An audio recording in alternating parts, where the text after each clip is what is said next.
নমস্কার বন্ধুরা, আরও একটা নতুন রেসিপির ভিডিওতে আপনাদের সবাইকে স্বাগত।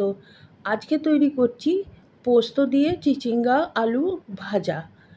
এটা রান্না করা যেমন সহজ তেমনই খেতে কিন্তু অসাধারণ লাগে। খুব ঘরোয়া মশলায় রান্না হয়ে যায় আর ভাত কিংবা রুটি দুয়ের সাথেই ভালো লাগে। তো আসুন দেখে নিই রেসিপিটা। চিচিঙ্গা নিয়ে নিয়েছি আর ছুরির উল্টো পিঠ দিয়ে এইভাবে চেঁচে নিলেই চিচিঙ্গার যে খোসাটা সেটা কিন্তু পরিষ্কার হয়ে যাবে। আর এইভাবে 3টে বড় বড় চিচিঙ্গা আমি পরিষ্কার করে নিয়েছি আর খুব ভালো করে ধুয়ে নিয়েছি। এখন কেটে নেব। প্রথমে লম্বা লম্বা করে টুকরো করে নিচ্ছি আর তারপরে চিচিঙ্গাটা ভাজার সুবিধের জন্য আমি একদম ছোট ছোট টুকরো করে নেব। আপনারা আপনাদের পছন্দ মতো যে কোনো রকম শেপ এবং সাইজে কাটতে পারেন। তো দেখতেই পাচ্ছেন আমি একদম সরু সরু টুকরো করে নিচ্ছি আর এইভাবে সমস্ত চিচিঙ্গাগুলো আমি কেটে নিয়েছি। আর যেহেতু আগেই ভালো করে ধুয়ে নিয়েছিলাম সেই জন্য পরে আর ধোয়ার কোনো দরকার নেই।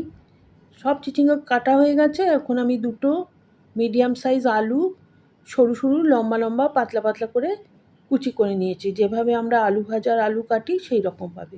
এটা জলের মধ্যে রেখেছি যাতে কালো না হয়ে যায়। এখন কড়াইতে দিয়ে দিচ্ছি 2 টেবিল চামচ মতো সর্ষের তেল। তেলটা ভালো করে গরম করে নেব আর তারপরে দিয়ে দিচ্ছি একটা চেরা কাঁচা লঙ্কা, হাফ চামচ কালো জিরে।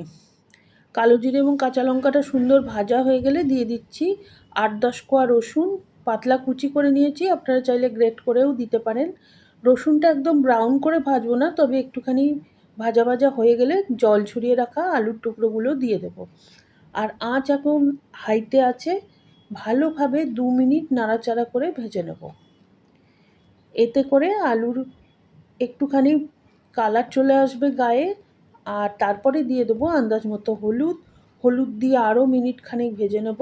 আর এখন কিন্তু কোনো রকমের কোনো লবণ আমি দিচ্ছি না।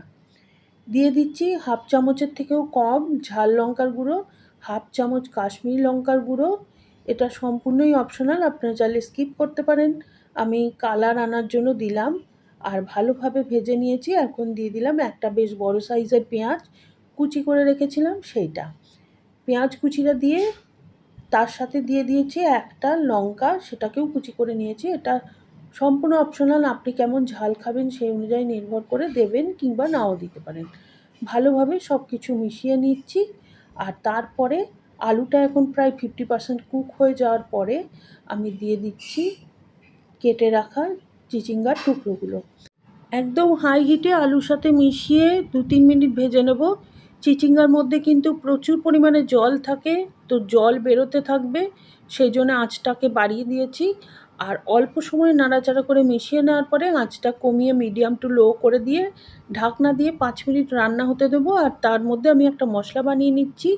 শুকনো কড়াইতে ড্রাই রোস্ট করে নেব 2টো শুকনো লঙ্কা, 1 চামচ গোটা জিরে, 1 চামচ গোটা ধনে। একদম লো হিটে ভালোভাবে ভেজে নেব। মশলার কালারটা সামান্য চেঞ্জ হয়ে যাবে আর খুব সুন্দর একটা মশলা ভাজা গন্ধ বের হয়ে যাবে। তখন আমি দিয়ে দেবো এর মধ্যে হাফ চামচের থেকে একটু বেশি রাই সর্ষে। রাই সর্ষে না থাকলে আপনারা এমনি নর্মাল কালো সর্ষেও দিতে পারেন। অল্প নাড়াচাড়া করে নিয়ে গ্যাসটাকে অফ করে দেব। আর তারপরেও কিন্তু সমানে নাড়াচাড়া করে যেতে হবে, কারণ সর্ষেটা দেখবেন এই গরমেই কিন্তু চটপট করে ফুটবে। তখন আমি এটা তুলে নিয়েছি আর ঠান্ডা হলে একটা ব্লেন্ডার জারে দিয়ে গুঁড়ো করে নেব। আর এর মধ্যে 5 মিনিট হয়ে গেছিলো, আমি ঢাকনা খুলেছি এবং দেখছি চিচিঙ্গা আর আলু দুটোই কিন্তু সেদ্ধ হয়ে গেছে। এখন এই পর্যায়ে আমি এখানে দিয়ে দিলাম আন্দাজ মতো লবণ। যেহেতু চিচিঙ্গা এবং আলু সব কিছু ভাজা হয়ে গেছে সেই জন্য লবণটা এখন যোগ করলাম। আগে লবণ দিলে কিন্তু চিচিঙ্গা বা আলুর থেকে জল বেরিয়ে গিয়ে রান্নাটা ভালো লাগতো না। যে মশলাটা বানিয়ে রেখেছিলাম সেটা যোগ করে দিলাম আর ভালো করে মিশিয়ে নেব। আর আঁচটা মিডিয়াম টু হাইতে রেখে সব কিছু ভালো করে ভেজে নেব ততক্ষণ পর্যন্ত যতক্ষণ না সমস্ত জলটা শুকিয়ে তরকারিটা একদম ঝরঝরে হয়ে যায়। সেই জন্য মোটামুটি 4-5 মিনিট সময় লাগবে। তো আমি এর মধ্যে দিয়ে দিচ্ছি আন্দাজ মতো একটু চিনি। যাদের পছন্দ না বা কোনো রকমের চিনি খেতে মানা আছে তারা দেবেন না, বাকিরা অল্প একটু চিনি দেবেন, তাতে কিন্তু ভালো লাগে। আর দিয়ে দিয়েছি 1 চামচ পোস্তদানা। পোস্তদানাটাও সম্পূর্ণ অপশনাল, তবে এটা দিলে বেশ একটা অন্য রকমের ফ্লেভারও হয় আর খেতেও ভালো লাগে।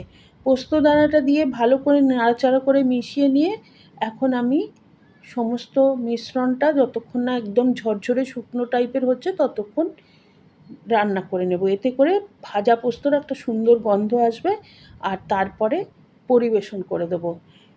রুটি এবং ভাত সবের সাথেই ভালো লাগবে। আপনারা বাড়িতে অবশ্যই একদিন বানিয়ে দেখবেন, কমেন্ট করে জানাবেন কেমন লাগলো। আর রেসিপিটা ভালো লাগলে please like, share and subscribe my channel.